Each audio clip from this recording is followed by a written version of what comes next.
మనం బ్రతకడానికి మన బాడీకి కావలసిన 13 మినరల్స్ అంటే calcium, copper, iodine, iron, sodium ఇలా ఇవన్నీ ఒక ఆల్కహాల్లో దొరుకుతాయి. మనం పవర్ స్విచెస్ మీద ఈ గుర్తును చూస్తూ ఉంటాం కదా. ఈ గుర్తుకు అసలు అర్థం ఏంటో తెలుసా? బైనరీ నెంబర్స్లో 0 అనేది ఆఫ్ని, 1 అనేది ఆన్ని సూచిస్తాయి. వాటి నుండి వచ్చిందే ఈ సింబల్. నిజమైన వజ్రాలు ఎక్స్రేలో కనిపించవు. ప్రపంచం మొత్తం మీద ఉన్న బంగారంలో 11% బంగారం మన దేశంలో ఆడవాళ్ళ దగ్గరే ఉందంట. అంటే సుమారుగా 18,000 టన్నుల బంగారం. ఇది ఎంత అంటే అమెరికా, స్విట్జర్లాండ్, జర్మనీ ఈ 3 దేశాల దగ్గర కలిపితే ఎంత బంగారం ఉంటుందో అంతకన్నా ఎక్కువ.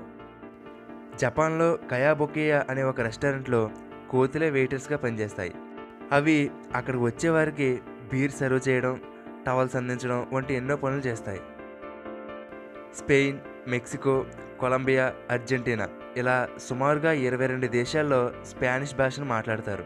అయితే మనం వాడుతున్న కోల్గేట్ కంపెనీ వారు ఈ స్పానిష్ భాషను మాట్లాడే దేశాల్లో తమ పేస్ట్ని అమ్మడానికి చాలా కష్టపడుతున్నారు. ఎందుకంటే స్పానిష్ భాషలో కోల్గేట్ అంటే వెళ్ళి ఉరి వేసుకో అని అర్థం. టైంని కరెక్ట్గా ఫాలో అయ్యే దేశాల్లో జపాన్ ఎప్పుడూ నెంబర్ 1 పొజిషన్లో ఉంటుంది.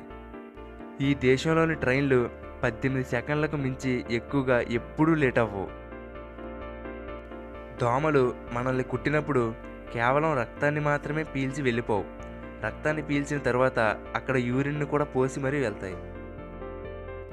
మన దేశాన్ని బ్రిటిష్ వారు ఆక్రమించి పరిపాలించారని మనకు తెలుసు. కానీ కేవలం మన దేశాన్ని మాత్రమే కాదు, ప్రపంచంలోని 90% దేశాలన్నింటినీ బ్రిటిష్ వాళ్ళు పరిపాలించారు. ఇక్కడ ఫోటోలో చూస్తున్న జీవిని చూసి ఏదో కొత్త జంతువు అనుకుంటున్నారా? కాదు, అది ఎలుగుబంటి. దాని మీద ఉండే మొత్తం జుట్టును షేవ్ చేసి తీసేస్తే ఇదిగో ఇలా ఉంటుంది. ఓకే ఫ్రెండ్స్, ఈ వీడియోలోని ఫ్యాక్ట్స్ మీకు నచ్చితే లైక్ చేయండి. అలాగే మీ ఫ్రెండ్స్ అందరితో షేర్ చేసుకోండి. ఇటువంటి మరిన్ని ఇంట్రెస్టింగ్ ఫ్యాక్ట్స్ని మిస్ కాకుండా చూడడానికి తెలుగుబడి ఛానల్కి సబ్స్క్రైబ్ అవ్వండి. Thank you for watching.